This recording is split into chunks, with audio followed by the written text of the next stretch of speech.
Well, all right, folks. ESPN has decided that 2 months before the NBA season is tipped off, and we've seen these teams in preseason or training camp or whatever the case may be, now is the time to do their NBA predictions when really no one's asking for it, but, content is content nonetheless. Let us see. We last stream, we looked over their award predictions, and now we have their win-loss records for every team. This is clickbait right here, folks. This is clickbait at its finest, and I applaud them for it. NBA predictions, win-loss records for Warriors, Thunder, and every West team. Just got to throw I'm surprised the Lakers weren't in this title. Warriors, Lakers, and every West team. You could have just said every West team, but, it is genius. That's SEO at its finest right there, folks. Take notes. I've not seen these. This was yesterday. I haven't seen these. I haven't even seen Is ESPN falling off or Legion Hoops is falling off? I haven't even seen a Legion Hoops clickbait, engagement farming list of this.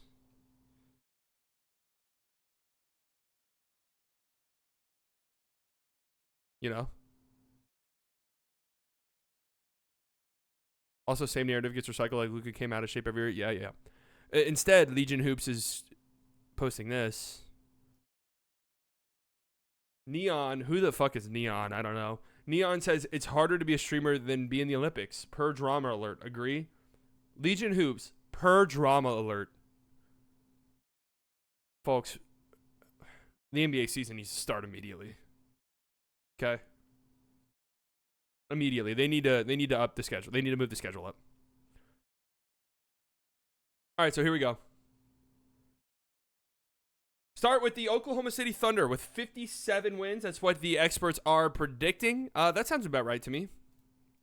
Now let me pull up their over-unders just so I can see what how the experts feel about over-unders. NBA over-unders, because the Thunder were what, like 55, I think? It feels about right. I do think the Thunder will be the 1 seed. Barring injuries and stuff like that, which is possible. I mean, they were very healthy a year ago. Very healthy a season ago.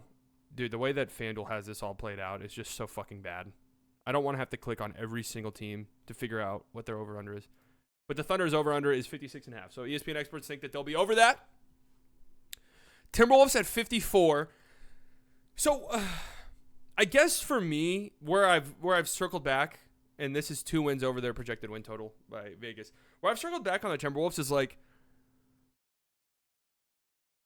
where do the experts see this big improvement coming from? I don't really understand. I just feel like roster-wise, the loss of Kyle Anderson and not really replacing him, you replace him with the corpse of Joe Ingles. I don't know. Now, granted, this is 2 games worse regular season record-wise than they were a season ago. That feels about right to me, actually. But they are expecting the aura leap. They're expecting an aura leap from Anthony Edwards. Really a playmaking leap. If Ant does make a substantial playmaking leap, then yes, for sure.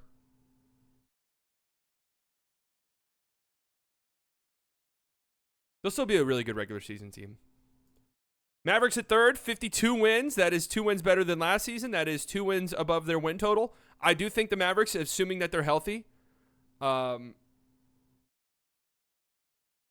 should be around mid-50 wins. That would be my expectations and my hopes, contending for a 1 seed, as well as, bare minimum home court advantage in a first-round series. That has to be where they end up at, assuming that they are healthy, of course.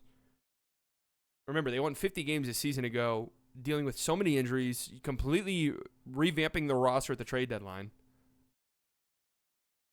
Opinion, nobody becomes a playmaker.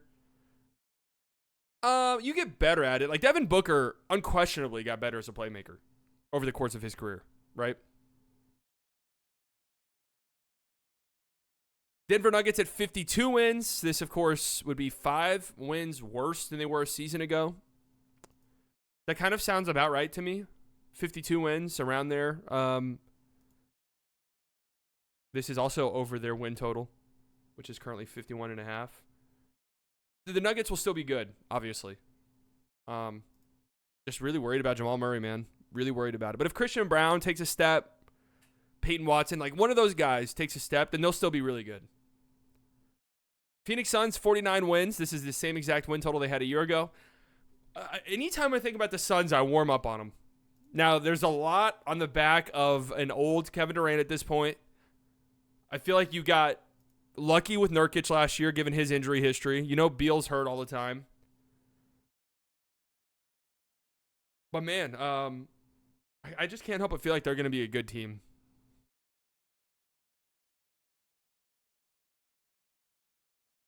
I just can't help but feel like they're going to be a good basketball team this year, especially with actually having real point guards. Keep in mind, they didn't have one last year. And now you have Tyus Jones and Monte Morris, two like really strong floor generals. Is it crazy to think KD is still top 5 in the league right now? No, that 5th spot, depending on who you have in your top 5, that 5th spot's there for the taking. Sacramento Kings, 47 wins. So they have the Sacramento Kings in a playoff spot. They finished with 46 wins a season ago. Definitely possible. You guys know how I don't view the Kings as like real contenders or anything like that, but this feels within the range of outcomes for them, which means in the play-in tournament, we got the Pelicans, 46 wins. Who the fuck knows? Currently, they're at 45.5 wins. I can't feel good about the Pelicans at all until I know what they're doing with their center position. I mean, they don't have any real ones. Golden State at 45 wins, so this would be a 1-game decrease from a year ago. 8th seed.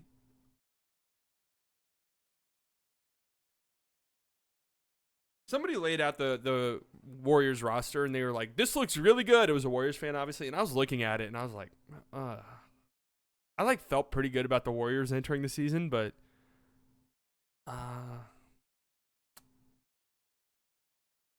same argument can be made about the Knicks. Well, the Knicks are just better than the Pelicans, but also the Knicks do have Mitchell Robinson, who is just leaps and bounds better than anybody the Pelicans have.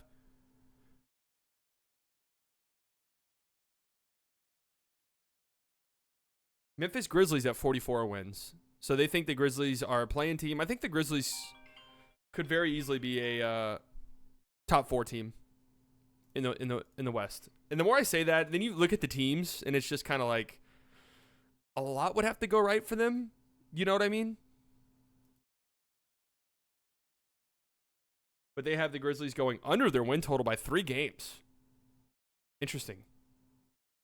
And the Rockets at 44-38, making a play-in tournament. Now, you might think it's crazy. 10th seed with 44 wins is insane. The Warriors were the 10th seed last year with 46 wins. 10 games above 500, 10th seed. So, if you want to be competing for a play-in tournament or a playoff spot, you need to be winning a lot of basketball games. A lot of basketball games. The Rockets being a play-in team, I could definitely see it. Now, this means that they have the Lakers out of it entirely. At 44-38. Wow. Imagine going 44-38 and being the 11th seed. That would not feel good. So for me, it's actually pretty easy to see an argument for the Lakers missing the play-in tournament entirely. New coach. And, wow, Vegas is really low on the Lakers. 43.5 wins. Damn. Has that gone down? They win 47 games last year. And that was with LeBron and AD being like kind of weirdly very healthy. And if something happens to one of those two guys, knock on glass obviously, but a very real possibility, you could easily see how this sort of melts down for the Lakers. But I also think the Lakers roster, they're like better than the Warriors, in my opinion, right? I think if we're just going contention-wise, like who could win a title? Who has a better chance to win a title? I would pick the Lakers over the Kings. But regular season-wise, yeah. Clippers at 43-39. Of course, the Clippers won 51 games last year, but they got notably worse. I struggle to see how the Clippers end up over 500, to be honest with you. In a conference this stacked, I really struggle to see how they end up over 500. The Spurs at 35-47. Now, that would be a huge win increase for the Spurs. That would be 15 games better, 13 games better than they were a season ago. That's very difficult to do. And that's where you have to, like, if you think the Spurs can jump into the play-in tournament, which I think is possible, they would have to take a pretty, like, unprecedented win leap. And they didn't really do much. It's not like they brought in a superstar or anything like that. You know, they brought in an old Chris Paul. They brought in Harrison Barnes. Like, you'd be banking on Wemby turning into an MVP, basically, in year 2. That's still a huge win boost. Utah Jazz at 26 wins. Yeah, the Jazz will be pretty bad. 31 a year ago. And the Trailblazers at 22 wins, which would just be a 1-win improvement off last year. It kind of sucks for the Blazers. Because, honestly, their roster's not bad. Like, there's some interesting young talent there. I like that they went out and got Avdia. You know, you assume that Simons, Sharp, Scoot, these guys will get a little bit better.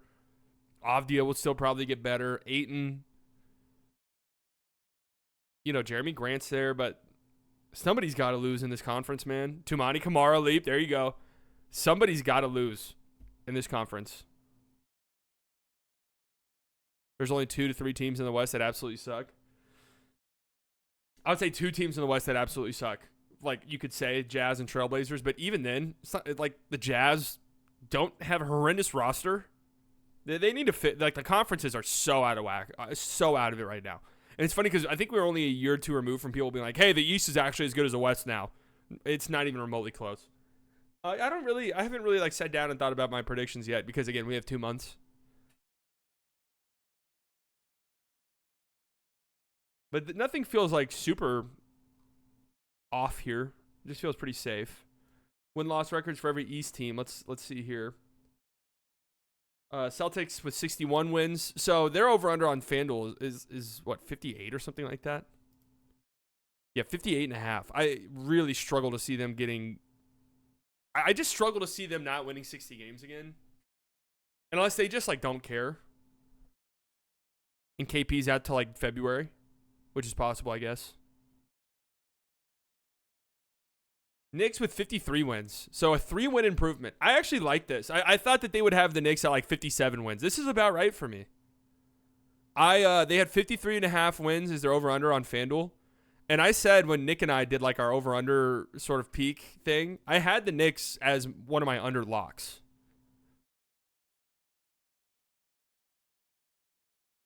I think that it might take some time to gel and get used to each other. Oh, they played in college together. Okay, different thing. But also too, I mean, the center stuff is scary. I said it with the Pelicans. It's the same thing with the Knicks. It's a little bit spooky. If Mitchell Robinson gets hurt, who the fuck is playing center? Precious Achiuwa? I mean, I guess you could do worse. OG's a guy who's also hurt all the time. Now, you do have Mikal Bridges, who is an Iron Man, but Julius Randle's hurt a lot, especially recently. Mitchell Robinson hurt a lot. OG hurt quite a bit. Sixers with 52 wins. 47 last year for the Sixers with Embiid missing a ton of time. They brought in Paul George. This feels about right. This would be under their win total as well. 52.5 wins for the Sixers. It depends on how careful they want to be with Embiid. Because last year, again, Embiid not healthy in the playoffs. Granted, he had some pretty good performances, but like they have to be thinking, can we please get just a healthy Embiid in the playoffs once? Cavs at 50 wins. Nice. So they finished last year with 48 wins. They're at 48.5 wins right now. I struggle to see how they don't get to 50 wins, to be honest with you. New coach, Kenny Atkinson. They bring back Donovan Mitchell. I struggle to see. They were also hurt quite a bit last year. I think they'll get to 50 wins. Like, the top 4 feels pretty low. Oh, wow. I just now noticed the Bucks have 49 wins. So they think the Bucks stay the exact same, huh? Huh.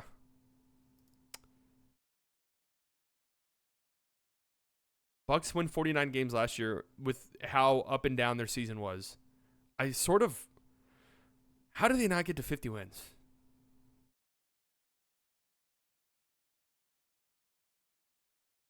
How do the Bucks not get to 50 wins?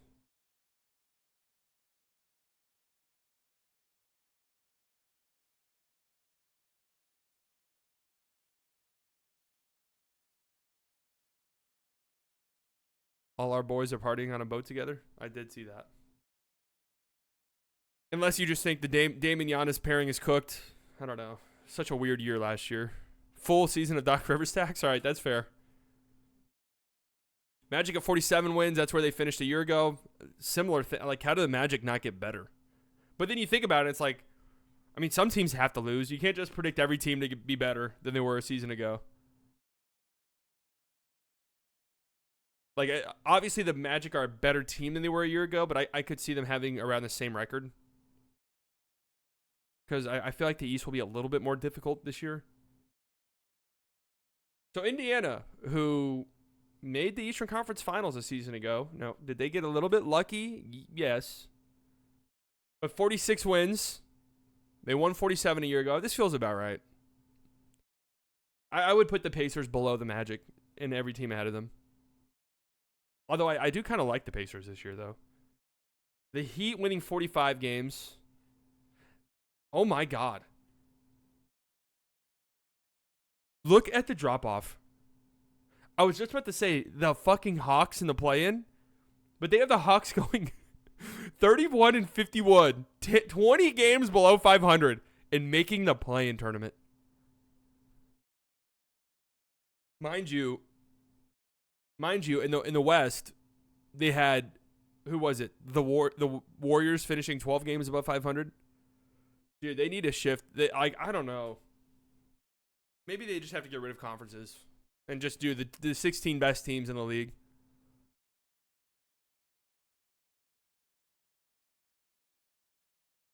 Like, the fact that there's going to be probably 2 to 3 like pretty solid Western Conference teams that don't even make the play-in tournament versus the fucking Hawks and Bulls.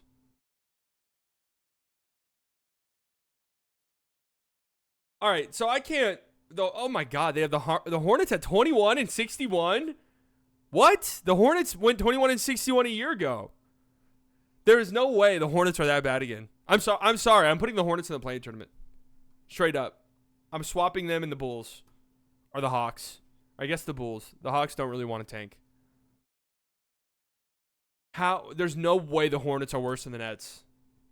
There's no way.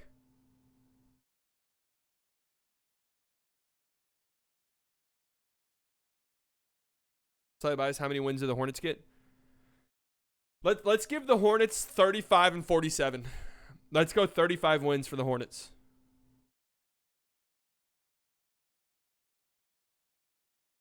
$35 and 47 would be my early prediction. What do the Hornets even have?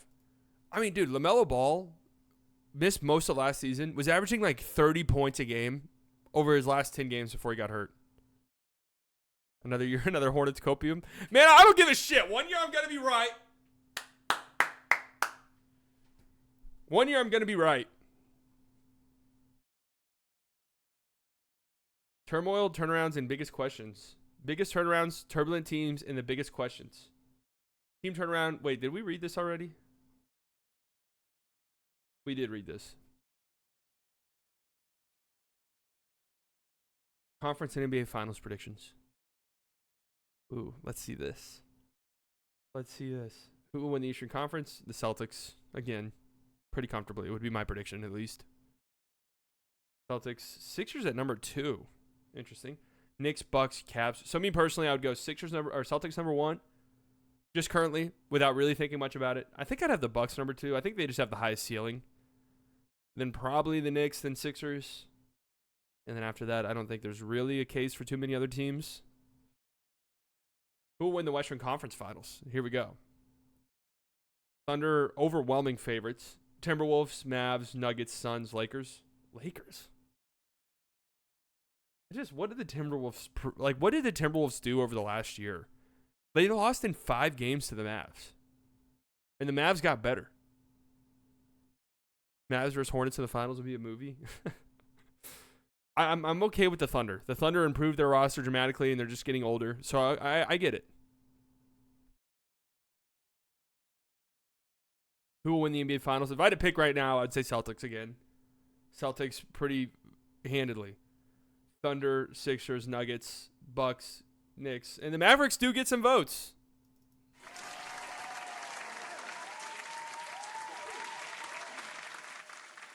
I don't get why ESPN's doing this 2 months in advance. I really don't.